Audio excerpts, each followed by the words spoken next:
Et très bonne matinée à l'écoute de Radio J. Ce matin, je vous propose la découverte d'un livre. Il vient de paraître. Le peintre Alain Kleinman, Déstructuration des formes, reconstruction de l'identité. Et c'est un livre de Brigitte Hauss. Et on a le grand plaisir de la recevoir. Bonjour à vous, Brigitte. Bonjour Léa, merci pour l'invitation. Je vous en prie. Vous êtes historienne de l'art, vous êtes également psychologue et vous êtes spécialiste de l'art juif du XXe siècle et vous vous êtes attaché à cette personnalité d'abord, Alain Kleinman, et à son travail ensuite pour sortir ce magnifique livre qui est une monographie. Brigitte, d'emblée, dites-nous qu'est-ce que c'est qu'une monographie? Est-ce que c'est un panorama de l'œuvre? Alors, une monographie, c'est le croisement de la vie d'un artiste avec sa production artistique dans son évolution. On regarde comment les artistes traduisent en forme leurs intentions qui sont souvent complètement inconscientes au regard de ce qu'ils vivent, c'est-à-dire l'aspect psychologique de leur personnalité qui elle-même est influencée par le monde dans lequel ils vivent. Donc c'est un regard psychosociologique, si vous voulez, comment c'est traduit en forme. Ce qui fait que pour une même époque, avec une même problématique, on peut avoir des productions extrêmement différentes et c'est toute la créativité des artistes, voilà. Oui, ça dépendra de la vie, de son expérience. Et Dieu sait que chez Alain Kleinman, sa vie, son expérience, son héritage a une importance capitale dans son œuvre. Est-ce que vous pourriez justement synthétiser un petit peu les grandes lignes, les grands thèmes qu'il aborde dans son œuvre? Alors voilà, il se trouve que le public, notamment le public juif, il voit l'art de la Shoah, il voit le monde qui a été exterminé. Dans un premier temps, Alain Kleinman ne l'a pas perçu comme ça parce qu'il était dans le déni et ça s'explique tout à fait, ça rentre tout à fait dans le processus de résilience qui serait trop long d'expliquer ici, mais c'est tout à fait normal, c'est donc inconscient chez l'artiste, il a fini par l'admettre parce que tout le monde n'y voit que ça, à savoir que le public non juif y est venu très tardivement, mais le public juif ne voit que ça. Ça s'appuie, alors il s'agit bien sûr du traumatisme transgénérationnel de la Shoah. Alain Kleinman est né au début des années 50, donc ses parents sont des survivants de la Shoah. Ses grands-parents paternels, malheureusement, ne le sont pas. Ils ont été exterminés à Auschwitz. Et donc, il est le fruit de cette acculturation au sens ethnologique du terme, c'est-à-dire on perd sa propre culture pour se fondre, pour s'accaparer celle du monde environnant. Donc, il y a un manque, il y a un trou. Et ce trou, le peintre le traduit par la déstructuration des formes, le travail du fragment, etc. D'où ce sous-titre, et qui est aussitôt suivi par reconstruction de la personnalité, parce que en faisant ce travail-là, c'est une sorte d'autothérapie auquel il procède. Absolument. Une psychanalyse en un parcours, en une œuvre. Tout à fait. Et donc, il reconstruit sa propre personnalité, il se bouche les trous de sa propre mémoire en se la créant, en recréant un monde qui a disparu. Il refait vivre les fantômes de tous ceux qu'il n'a pas connus, de tous ceux qui n'existent plus. En vous écoutant, Brigitte Hauss, j'ai le sentiment que la peinture, en tout cas son travail artistique pour Alain Kleinman, c'est presque une nécessité tout au long de sa vie, parce que vous dites, et c'est très étonnant, ça je ne le savais pas, il n'avait pas conscience de ce qu'il finalement transmettait, de cet héritage qu'il pouvait transmettre dans son œuvre, et puis peu à peu, c'est bien ça, si j'ai bien compris, peu à peu, il s'est rendu compte de, j'allais dire la lourdeur, est-ce qu'on peut dire ça, la lourdeur de cet héritage, et il a fait un travail d'emblée sur lui-même. C'est une nécessité.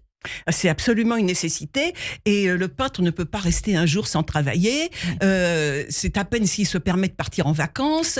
Quand il part, c'est pour 3 jours et il a qu'une hâte, c'est de revenir retrouver ses chevalets, la pâte, le ceci, le cela. C'est un réel besoin. Sa façon de respirer. C'est un réel besoin. Maintenant, en ce qui concerne la pesanteur, vous avez totalement raison. À cette différence près, alors il faut dire que ce peintre Et c'est ça qui plaît, parce que c'est actuellement le peintre le plus connu de sa génération. Et il se distingue totalement de l'art de la Shoah, de ce que font les autres. Lui fait un travail tout en légèreté, tout en subtilité, tout en beauté. La beauté est totalement recherchée, et vraiment c'est ça. Il passe par la beauté pour montrer ce qu'il y a de pire dans l'humanité, ce qui est complètement abject. Je ne vais pas revenir sur ce qu'est la Shoah. Bien sûr. Voilà. Donc il y a cette comment est-ce qu'on pourrait appeler ça, mais ce clair-obscur, c'est-à-dire la légèreté, la beauté, et puis l'obscurité, la pesanteur de l'histoire, finalement, qu'on y voit.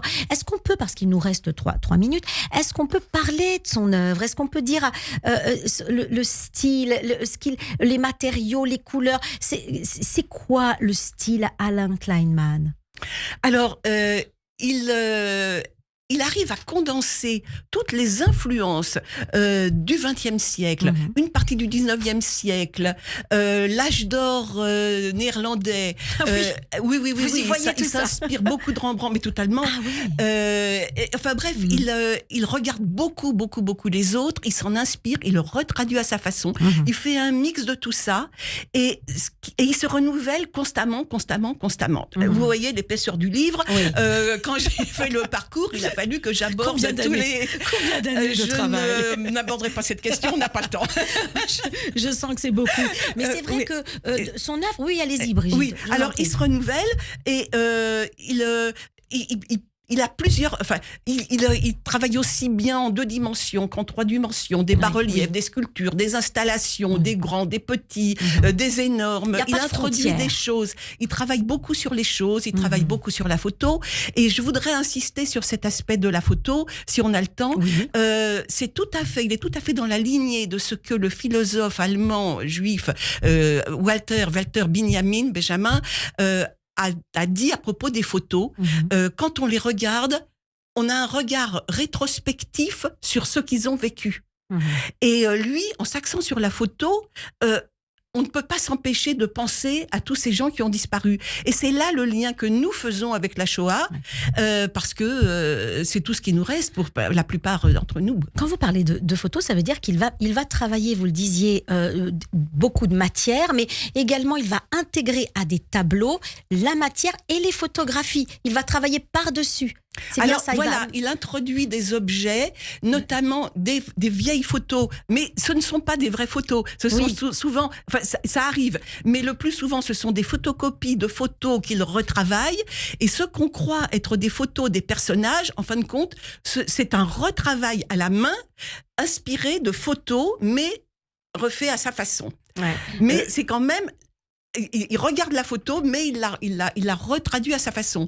Donc, ce qu'on croit être des vraies photos n'en sont pas, et ce qu'on croit... Enfin bon, bref, il y a tout comme ça, et c'est toute l'ambivalence. Et tout son travail n'est que sur l'ambivalence, et à savoir l'ambivalence fondamentale qui est Eros Thanatos, la vie, la mort. Eh bien, on aura envie d'aller le découvrir, et c'est vrai ce que vous disiez, il y a la beauté qui est au service de la mémoire, au service de la lourdeur de la mémoire et de cette histoire. Alors, votre livre, Le peintre Alain Kleinman, Déstructuration des formes, reconstruction de l'identité, et on pourra le commander sur Internet, sur le site Alain. Est-ce qu'on peut le citer? Oui, bien sûr. Allez-y. Alors, il sera en permanence disponible sur le site Alain Kleinman, mais il sera aussi déposé au Musée d'art et d'histoire du judaïsme prochainement. Alors, encore plus simple, donc sur le site d'Alain Kleinman et au Musée d'art et d'histoire du judaïsme. Brigitte Hauss, merci infiniment d'être passée nous voir. Vous reviendrez nous raconter des histoires